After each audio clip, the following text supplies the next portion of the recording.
Bienvenue dans ce nouvel épisode, les Jeudis de l'entrepreneuriat. Nous recevons pour vous aujourd'hui un homme qui n'est plus à présenter. Il hisse les couleurs du 224, un homme incontournable dans le secteur culturel en Guinée.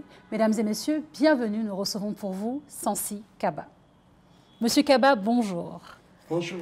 Merci d'être ici aujourd'hui. Vous êtes un homme occupé, c'est un plaisir réellement de vous recevoir sur ce plateau. Vous venez de terminer, entre autres, les 72 heures du livre. Vous avez créé en 2006, si je ne me trompe, la maison d'édition L'Harmattan. Vous êtes également le directeur du Salon du Livre, donc c'est 72 heures, et le commissaire général en 2012 ou 2016 17 de Conakry, capitale mondiale du livre, je m'excuse. Ça fait plusieurs casquettes. On connaît Sansi Kaba. Quel est l'homme, qui est ce passionné de lecture derrière le Sansi Kaba dont tout le monde parle? Écoutez, je vous remercie. Je suis un des fils de Nabaya. Je suis de Kankan. Je pense que l'entrepreneuriat, c'est dans l'âme. Je suis fils, petit-fils de commerçants. D'accord. Vous savez, ce qui caractérise le Maninka Mori, c'est la religion et vraiment l'entrepreneuriat. Tout à fait, le commerce, en effet. C'est ça l'âme du Maninka Mori, parce qu'il faut le faire pour ne pas dépendre de l'autre. De l'autre, oui. Donc moi, je suis né à Kankan, grandi à Kankan. C'est le bac qui m'a fait venir à Conakry. Le bac? Le bac. D'accord. Quand j'ai eu les deux parties, les deux sessions du baccalauréat. Donc j'ai appris auprès de papa, des grands-parents, avant d'être à Conakry. Donc, pour répondre franchement à votre question, je suis un fils de Nabaya, un Guinéen convaincu, un Africain dans l'âme. Je pense que l'Afrique ne pourra s'en sortir que par l'entrepreneuriat. Tout à fait. L'auto-emploi. L'auto-emploi. Parce que l'État ne peut pas employer tout le monde. Oui. Je ne me rappelle pas, moi, Sansi Kaba, avoir donné mon CV à quelqu'un. C'est vrai? Jamais. J'ai jamais fait. Parce que je me suis toujours dit, je dois être ma propre force pour impulser. Je ne me rappelle pas. Les gens, ils cherchent, peut-être ils trouvent, ils inventent des choses sur moi, mais je ne me rappelle pas. C'est vrai. Prendre mon CV, venir dans un bureau ou venir voir quelqu'un, parce que je me suis dit qu'il faut vraiment, à travers notre propre énergie, créer ce qu'il faut pour aider le pays à s'en sortir. Tout à fait. C'est ma conviction. Tout à fait, tout à fait. Une belle définition de l'homme de Sansi Kaba.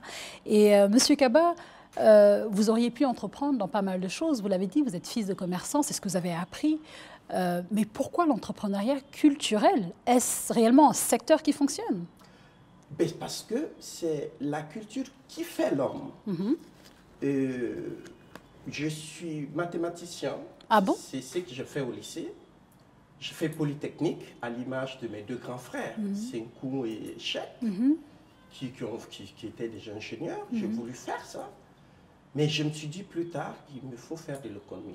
Donc j'ai eu ma maîtrise en sciences économiques et de gestion. Je suis allé en France pour faire des études de management. Et le secteur que j'ai trouvé à faire dans ce pays, je me suis dit ça doit être la culture. C'est vrai. Pourquoi la culture? Parce que la Guinée, c'est un pays culturel de naissance. Au lendemain de notre indépendance, c'est le secteur culturel qui a fait rayonner la Guinée. Tout à fait. Pourquoi ce secteur reste à la traîne? Que s'est-il passé? passé? Que se passe-t-il? Ce qui s'est passé, parce qu'il n'y avait pas de professionnels là-bas. Donc moi, je me suis donné comme défi changer ça.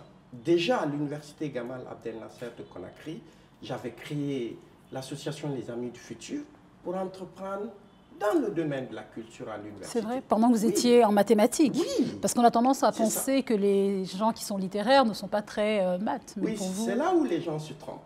Beaucoup pensent que j'ai fait les lettres. Je n'ai jamais fait les lettres. Je croyais aussi que vous aviez fait les lettres, Monsieur Kaba. Quand les hommes de lettres viennent, puisque j'ai appris les outils, je leur donne, ils se disent, mais tu as fait lettres. Je dis, non, j'ai fait mathématiques, polytechnique et sciences économiques. D'accord. C'est après que j'ai fait de la gestion pour faire aujourd'hui ce que je sais faire. Mais honnêtement, pour moi, la culture, c'est ce qui peut sauver la Guinée.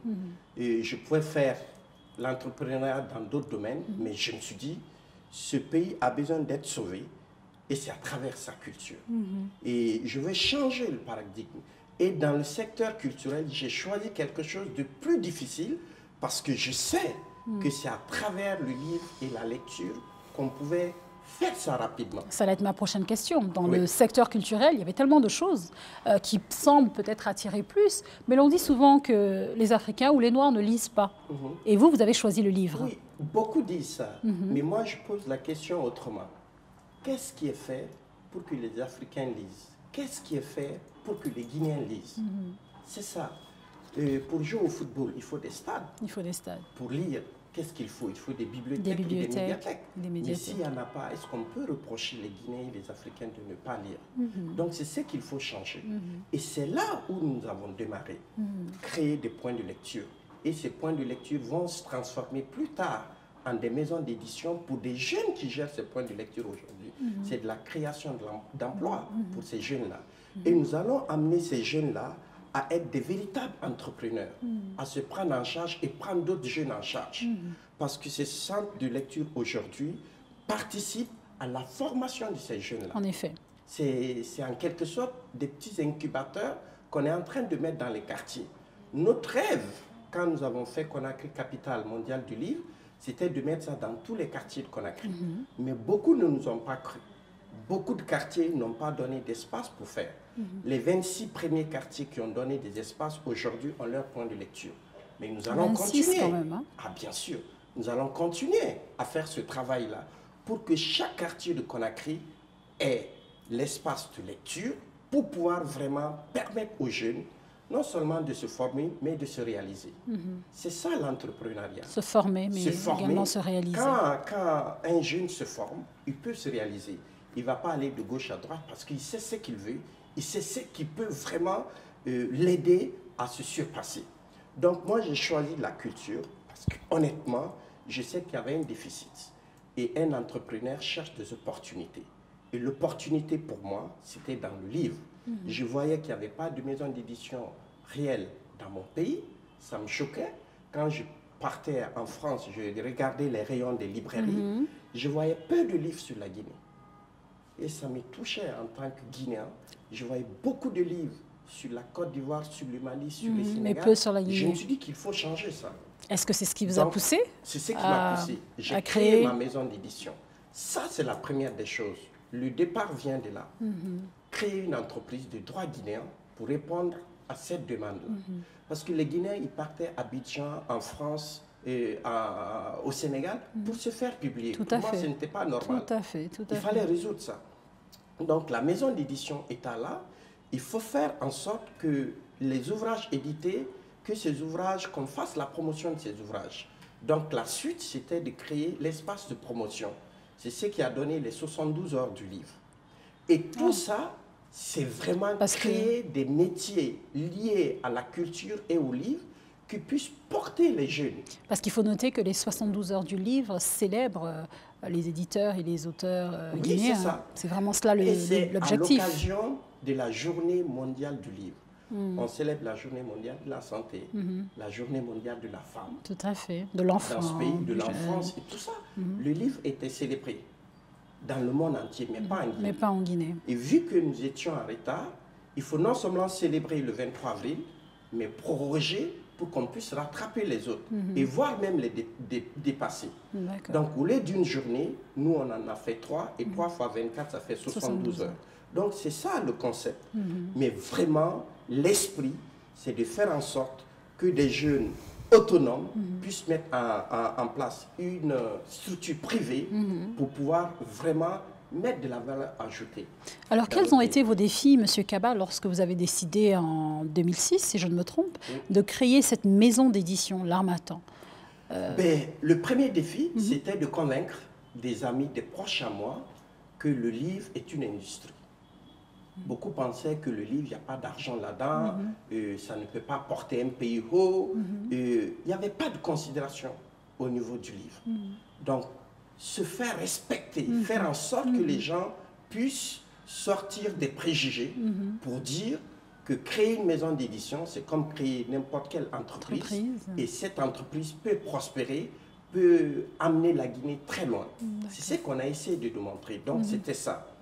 Et j'ai créé cette entreprise avec le reste, vraiment le restant de ma bourse d'étudiant. Ah oui. Parce que moi, j'étais boursier du gouvernement français. J'étais confortable dans mes études en France. J'avais une bourse conséquente. Donc, quand je suis rentré en Guinée, je suis rentré avec un montant qui m'a permis de créer mon entreprise. Je pouvais directement aller au ministère de l'économie, au ministère des finances ou dans un autre secteur. Tout à fait. Mais je me disais que l'entrepreneuriat était vraiment l'arme qu'il fallait pour résoudre et traiter les questions culturelles. Donc, premier défi, convaincre les proches.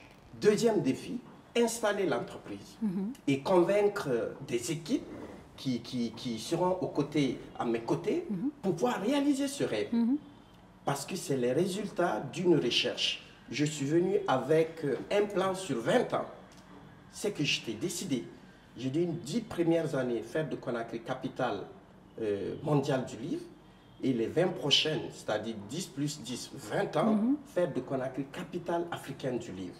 Mais avec un rétro-planning bien clair, avec un plan d'action. Je vois souvent les gens regarder, ils pensent que c'est le hasard. Tout est piloté avec des outils, avec des profs conseils que j'ai eus à la fac, à l'université du Maine, qui continuent à me suivre dans tout ce que j'ai dit.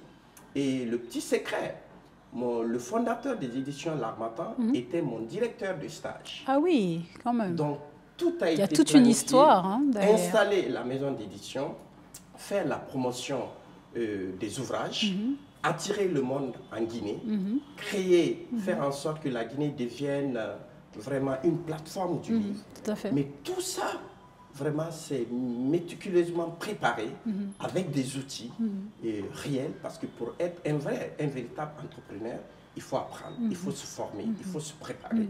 Donc moi, c'est ce que j'ai fait pour arriver à ce niveau. Et en plus, vous parlez, M. Kaba, avec beaucoup de passion. Ce n'est pas que l'entrepreneur, on sent également un ambassadeur de la Guinée. Lorsque vous parlez, vous le prenez sur vous, mais c'est important pour vous, comme je l'ai dit à l'intro, de vraiment hisser, de continuer à faire cela, de promouvoir la Guinée au travers de ce que vous faites.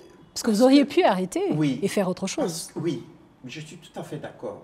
Mais je me dis que la Guinée nous a tout donné à ses fils maintenant, à ses filles, de vendre la Guinée autrement. Et c'est ce que j'essaye de faire à ma part. À votre façon. Je joue ma partition. Tout à fait. Un homme célèbre a dit, ne demandez pas ce que le pays peut faire pour vous, mais ce que vous pouvez faire pour le pays. Donc voilà, ce que j'essaye de faire parce que je me dis que c'est important. La Côte d'Ivoire fait énormément d'efforts pour vendre son image. Le Mali, la même chose. Tout à fait. Le Burkina. Le Burkina. Donc pourquoi pas la Guinée? Pourquoi pas la Guinée? Et si vous faites le parallèle entre ces pays-là, chaque pays a essayé de choisir quelque chose de fondamental culturellement. Les Burkinabés ont choisi le cinéma. Tout à fait. À travers le FESPACO. Tout à fait. Les Maliens ont choisi la photographie à travers Bamako, les rencontres, la photographie de Bamako. C'est vrai. Les Sénégalais, l'art contemporain, à travers Dakar Arts.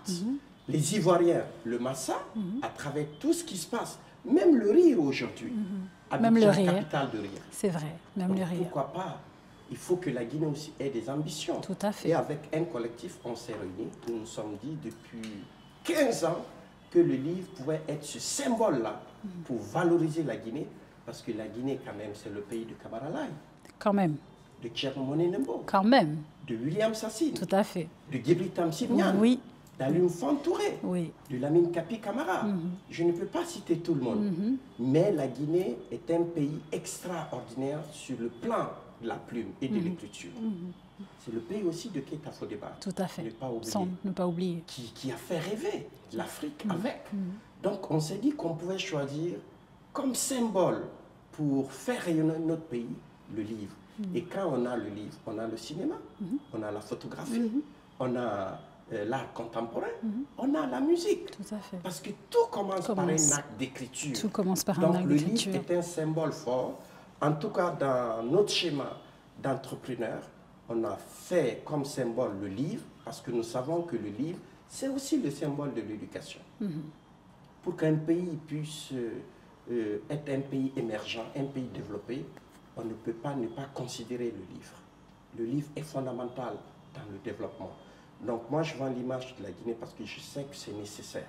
Et nous sommes tous des ambassadeurs. Et pour moi, j'essaie de jouer ma partition. Tout à fait, tout à fait.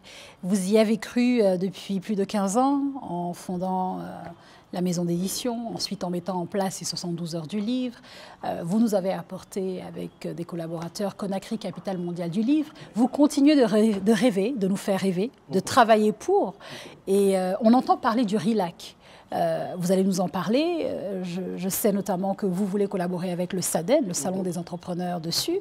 Pouvez-vous nous en dire plus sur ce projet important quand même? Ben, écoutez, chaque capitale africaine a essayé de prendre un bien culturel, en tout cas un acte culturel comme symbole. Nous, c'est le livre. Et pour que Conakry devienne dans les 10 prochaines années capitale africaine du livre, il fallait un événement majeur. Et cet événement majeur, c'est les RILAC, les rencontres internationales du livre d'Afrique. Je précise bien, d'Afrique, de Conakry. Connue sur Biennale africaine du livre. Comme slogan, la Biennale africaine du livre. La Biennale africaine du livre. C'est ça. Avec l'Union africaine, la francophonie, l'UNESCO, l'ISESCO, nous allons tous nous mettre ensemble pour fonder en Guinée cet espace avec la belle collaboration du Salon du SADEN, du SADEN pour que la Guinée puisse faire rêver l'Afrique et le monde avec. Parce que nous allons recevoir en une semaine vraiment des professionnels du livre. Nous allons recevoir des visiteurs de partout pour venir en Guinée pour le livre. Tous les grands auteurs africains vont fouler le sol guinéen. En tout cas, c'est notre rêve que chaque 2 ans, l'Afrique du livre, l'Afrique de l'écriture puisse se pointer chez nous en Guinée. Ça, c'est la première des choses. Nous avons remarqué que dans tous ces pays africains, les auteurs, les professionnels du livre ne sont pas célébrés à la dimension de ce qu'ils font. Ils reçoivent des prix, mais ces prix ne sont pas très très bien consistants. En Guinée, nous allons remettre aux meilleurs écrivains du continent des prix, mais des prix vraiment réels, aux meilleurs éditeurs, aux meilleurs libraires, pour que le livre soit sexy sur le continent. Tout à fait. Je mets l'accent sur le mot sexy parce que si on ne fait pas comme ça, ça ne prendra pas corps. Donc chaque 2 ans, nous allons nous retrouver en Guinée et avec les professionnels du livre africain pour faire le Massa du livre, le FESFACO du livre, les rencontres de Bamako du livre, mais à Conakry, sur la terre de Camaralais. Donc les RILAC, c'est ça. Et nous nous sommes dit, quand vous voyez des jeunes qui font des choses exceptionnelles pour le pays, il faut être avec eux. C'est ensemble qu'on peut construire cette nation. Le SADEN fait un travail remarquable, un travail formidable. Nous nous sommes dit pour construire vraiment cet espace qu'il nous faut nous mettre ensemble pour réaliser ce rêve. L'importance de cette collaboration. Ça, c'est important pour nous. Tout à fait. Et c'est un partenariat stratégique parce que c'est des hommes et des femmes qui pensent qu'il faut, à partir de l'entrepreneuriat, faire bouger cette nation. Faire en sorte qu'il y ait une valeur ajoutée. Et pour nous, c'est fondamental. En effet. Il faut que le Guinéen s'investisse dans l'industrie du livre, dans l'industrie culturelle. Parce qu'on peut tout transformer dans notre pays si vraiment on s'y met. Et avec le SADEN, je pense qu'on aura les résultats qu'il faut par rapport à notre rêve de ce salon international du livre d'Afrique à Conakry. Et nous fondons espoir sur vos compétences. Et je sais que ce partenariat pourra encore faire rayonner la Guinée. En tout cas, c'est notre souhait. Mais à travers cette activité, il y aura du tourisme. Il y aura de l'investissement dans tout ce qui est imprimerie. Nous allons faire l'école des métiers de la traduction. Ah oui. Traduire nos livres, mais dans toutes les langues africaines. Ah oui, africaines, hein, pas seulement nationales. Pas nationales, hein, mais africaines. Le Swahili, le Wolof, mais dans tous les domaines. Parce que l'Afrique, c'est le continent de l'avenir. C'est le continent. C'est le continent de l'avenir. On ne peut pas ne pas accueillir un salon du livre et continuer qu'à faire les livres en anglais, en français, en portugais, en arabe. Tout à fait. On peut faire en Wolof, on peut faire en Djoula, on peut faire en Poula, très belle on peut faire en Swahili pour que les Africains puissent lire. Surtout que le continent est jeune. Donc voilà notre démarche. Et nous allons installer dans les jours à venir à Conakry aussi l'école des métiers du livre. L'école des métiers du livre, en plus de celui de la traduction. Vous êtes un visionnaire, monsieur Mais Kaba. les métiers du livre. Parce que c'est la formation qui va mettre tout ça en œuvre. C'est vrai. Et pour cela, nous allons faire notre holding. On a un espace de 500 mètres carrés ici. On va ériger lui-même pour recevoir ces outils-là, pour permettre vraiment aux livres guinéens d'aller. Et aujourd'hui, moi, je suis heureux qu'il y ait plusieurs jeunes entrepreneurs qui créent de gauche à droite les maisons d'édition. C'est ce que j'allais vous demander, monsieur Kaba. Votre travail porte fruit. Il ne commence pas à porter fruit, il porte déjà fruit. Oui. Parce que nous commençons à voir de plus en plus de jeunes, avec ou sans expérience, qui non seulement se lancent dans l'écriture, dans la lecture, mais dans la promotion du livre, ce qui est important. Quel est votre conseil, par contre? Moi, j'aimerais que vous puissiez leur donner des conseils en tant quand même qu'ancien, tout en étant jeune vous-même. Vous avez une vision du livre de la culture en Guinée. Quel est votre conseil envers ces jeunes entrepreneurs? Ils doivent se former. Se former. Ils ne peuvent rien faire. En tout cas, ils ne peuvent pas exceller sans formation. Le savoir-faire. Le savoir-faire. Et nous allons rapidement leur donner les outils. Magnifique. Nous venons de créer et de refonder l'association des éditeurs guinéens. Okay. Cette association se mettra à former les jeunes qui veulent embrasser ce secteur-là. Déjà, les 5-6 qui sont là-dedans déjà. 5-6 quand même, hein? Oui, qui sont maintenant des éditeurs, vont recevoir de la formation. Très bien. À part la formation locale, nous allons les amener à Tunis, en Égypte, pour aller dans les centres de formation là-bas au métier d'éditeur. Ensuite, ce serait Bordeaux et Paris pour compléter, pour qu'on ait des véritables éditeurs en Guinée. Ça, c'est la première des choses. Ensuite, au niveau des libraires, parce que c'est une profession aussi, nous allons former dans ce domaine. Nous avons la doyenne, Madame Diaby, autour d'elle, l'Association internationale des libraires de la francophonie va venir former le mois de novembre prochain des jeunes libraires guinéens. Parce que pour nous, c'est fondamental. Les libraires guinéens, c'est bien ça. C'est fondamental. Parce que beaucoup sont dans l'informel. Oui, tout à fait. Et ça ne va pas loin. Ça ne va pas loin. Donc, pour moi, comme conseil aux jeunes, ils doivent d'abord se former. Se former. Et ça ne suffit pas la volonté. Il faut avoir la formation. Il faut avoir de la compétence, mais il faut avoir de la persévérance. La passion. Si vous n'avez pas ça, puisqu'il n'y a pas beaucoup d'argent au départ, vous allez vous écouler, et vous fatiguer, vous décourager. Moi, je sais que le livre, c'est une véritable industrie. Gallimard, c'est fait. L'Harmattan France, c'est fait. Pourquoi pas les éditeurs guinéens et autres. Et nous allons très très rapidement embrasser le secteur des manuels scolaires. Dans tous les pays du monde, le manuel scolaire, c'est avec les éditeurs locaux. On ne peut pas continuer à donner ce marché-là aux éditeurs étrangers. Pour l'instant, c'est le cas? Pour l'instant, c'est ça dans notre pays. C'est des Sud-Africains, c'est des Indiens, c'est autres qui font nos manuels. Il faut finir avec. En tout cas, c'est un message que je lance auprès des différents ministères de l'éducation, auprès de la primature, pour que les éditeurs guinéens, et ça va créer de l'entrepreneuriat dans ce domaine. Qu'on ait le marché de manière scolaire. Tout à fait. Monsieur Kaba, c'est un plaisir de vous écouter, parler de votre secteur, vous entendre parler de la culture, du livre, et même vous entendre parler de la Guinée, que vous représentez si bien. Permettez-moi de vous remercier d'être venu sur notre plateau, d'avoir partagé votre expérience. Nous avons reçu pour vous aujourd'hui, vous l'avez entendu, Monsieur Sansi Kaba. Merci de nous avoir suivis dans les Jeudis de l'entrepreneuriat. Nous vous disons à bientôt dans un prochain numéro. Merci.